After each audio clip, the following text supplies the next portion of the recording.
harus bisa bekerja dengan efektif dan efisien. Ya, efektif dan efisien biar pelayanan publiknya juga bisa terlayani dengan baik. Dan pusat-pusat pelayanan publik juga yang selama ini hanya tersentral membayar pajak susah harus ke sono-sono. Nah, diharapkan juga untuk nanti itu pusat pelayanan publik itu disebar di banyak tempat, ya bisa di mall di mana-mana. Nah, nanti biar kalau rakyat itu ingin mendapatkan pelayanan mudah, tidak harus ngantri panjang, ini bisa, apalagi dengan pemanfaatan kemajuan teknologi kan gitu kan, bisa semua online. Itu yang kita harapkan dari pemerintah Kota Depok. Bahwa tadi kita membahas budaya dan etos kerja di pemerintahan Kota Depok. Selama ini kalau kita lihat di tiap-tiap kelurahan banyak tenaga-tenaga yang mubazir. Dalam masalah pelayanan publik, ada lagi masalah pelayanan publik ini menjadi sorotan ini, yaitu masalah tentang pelayanan kesehatan. Kita tahu Depok itu hanya punya satu RSUD. Saya pernah mengalami itu, daftarnya habis subuh, baru dipanggilnya kapan gitu. Ngantrinya panjang banget tuh, lama gitu. Ini kalau nanti wali kota baru, nah nanti bagaimana tentang pelayanan tentang rumah sakit? Apakah masih mengandalkan yang satu yang udah padat penuh itu, yang tidak ada lain-lainnya itu, atau dibikin rumah sakit yang baru? Yang kedua masalah perizinan, yang selama ini kita tahu banyak keluhan-keluhan tentang perizinan adalah masalah EKTP gitu kan, datang kita blankonya nggak ada, kata limatnya ini. Bagaimana kira-kira seharusnya untuk wali kota, solusinya untuk wali kota yang akan datang? Terima kasih. Terima kasih. Ada 3 tadi yang perlu dibahas, yaitu tentang pelayanan publik terhadap kesehatan, layanan kependudukan dan perizinan ya. Kembali bahwasanya membangun kebudayaan daerah ada kaitannya dengan keduanya ini. Nah, jika budaya ini dibangun, etos kerja dibangun yang lebih efektif, lebih efisien di Kota Depok ini, maka tidak akan pernah terjadi lagi adanya penundaan-penundaan masyarakat. Dalam hal pelayanan masyarakat terhadap kesehatan, perlu dibuat suatu peraturan daerah yang mengatur tentang pelayanan kesehatan masyarakat.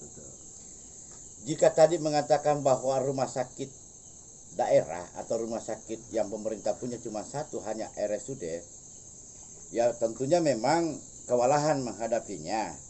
Tetapi perlu dipertegas bahwa walaupun satu rumah sakit tersebut pelayanannya cukup tidak bagus saat sekarang ini. Nah, oleh karena itu akan dibuat suatu peraturan daerah yang mengatur terhadap pelayanan masyarakat agar supaya rumah sakit yang ada di Kota Depok ini baik swasta maupun negeri. Nah, terlebih-lebih daripada swasta ini, pelayanan masyarakat terhadap kesehatan di swasta sangat menyulitkan masyarakat. Dalam keadaan gawat darurat, masyarakat disuruh membayar biaya uang di muka dulu. Bila tidak diberikan uang di muka, maka tidak dilayani. Nah, itu satu. Yang kedua, hampir seluruh rumah sakit swasta yang ada di Kota Depok ini, untuk kelas ekonomi ini tidak pernah mengatakan ada. Yang selalu ada hanya kelas 1, kelas mewah, kelas ini. Nah, oleh karena itu, endingnya nanti pemerintah akan datang mengusulkan peraturan kepada Dewan Perwakilan Rakyat Kota Depok untuk membuat peraturan pelayanan kesehatan masyarakat. Demikian. Kenapa saya katakan menunggu? Jika ada rakyat mau mengurus, baru dilayani. Tidak menciptakan. Sehingga ketertinggalan perekonomian di desa, di kelurahan-kelurahan ini sangat tertinggal. Terutama di Kecamatan Cipayung, Kecamatan Bojongsari, dan Sawangan. Ini perlu disikapi tegas bahwa untuk membangun perekonomian di kelurahan-kelurahan ini, harus bidang yang membidangi di kelurahan ini harus aktif turun memberi penerangan atau pelatihan ke masyarakat. Kalau budaya ini dibangun terus-menerus, dibangun etos kerja ini terus melayani betul-betul masyarakat, jangan melayani pada saat datang, tetapi melayani di tempat kerjanya. Melihat, oh tampaknya begini, oh sawahnya begini, oh perumahannya begini, tanamannya begini, oh begini. Nah, kalau itu dijadikan analisa dan dibawa ke Pemda Kota Depok, dibahas di mana itu lembaga apa namanya itu yang lupa namanya ini. Nah, dibahas di Kota Depok bukan melalui musrembang. Kalau melalui musrembang yang selama ini dilakukan itu 80% fisik diusulkan masyarakat karena kebutuhan masyarakat.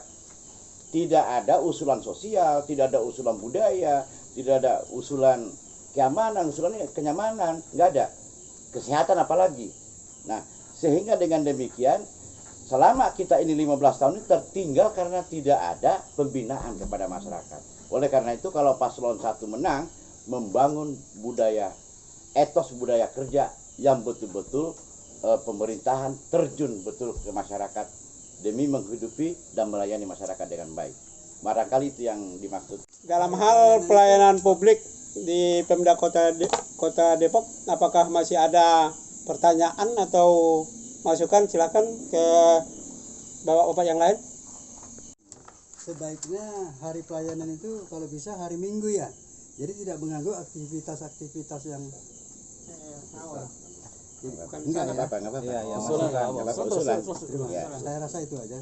Oke, ada yang lain? Maksud saya begini, mungkin dari segi masyarakat Kota Depok mungkin ada keluhan dari segi pelayanan. Nah, mungkin saya bisa mengusulkan apabila mungkin di Kota Depok ini terjadi yang namanya untuk pembuatan aplikasi. Bagaimana? Nah, pertanyaan saya mungkin gini, apakah terobosan dari kalau memang dari pasangan paslon 1 ini bisa memberikan solusi bagi pelayanan publik, paling tidak minimal masyarakat ini mudah untuk pelayanan publik dari semua segi sektor apapun, atau itu perizinan ataupun di rumah sakit umum daerah gitu kan, dan mungkin dan sebagainya. Dan bagaimana itu untuk solusi untuk kedepannya bila paslon nomor 1 itu jadi. Oke. Iya, tentang terobosan. Baik, terima kasih. Mungkin terlupakan ya tentang layanan dokumen kependudukan dan perizinan cepat dan bebas pungli. Ini yang ada di program. Baiklah, bahwa untuk hal ini tentunya perlu diciptakan suatu kegiatan yang betul-betul melayani rakyat. Terutama bahwa memang sudah ada yang namanya pelayanan satu atap. Nah, pelayanan satu atap ini masih belum menyentuh ke masyarakat. Mengingat kenapa? Hanya yang ada sekarang ini melayani orang yang datang untuk membuat perizinan dan lain-lain. Itu. Nah, kita bilang cepat dan bebas. Kenapa demikian? Jadi mungkin terobosan yang akan datang yang dibuat oleh paslon 1 adalah dibuat suatu kegiatan 1 hari dalam 1 minggu, diadakan pelayanan khusus yang diberikan nama Hari Gawe Kota Depok. Hari Gawe Kota Depok ini adalah khusus melayani seluruh keluhan masyarakat yang ada di Kota Depok, apapun bentuknya. Khusus hari itu menerima keluhan, apakah itu melalui aplikasi dan lain-lain atau tidak. Pokoknya Hari Kamis Gawe namanya, hari yang khusus melayani seluruh keluhan masyarakat yang ada. Kemudian kenapa saya katakan di sini bebas dari pungli? Jika pelayanan masyarakat mulai dari tingkat kelurahan, yang artinya KTP-nya lah, apanya lah, dan lain-lain, perizinannya apanya, itu bisa dilakukan melalui online.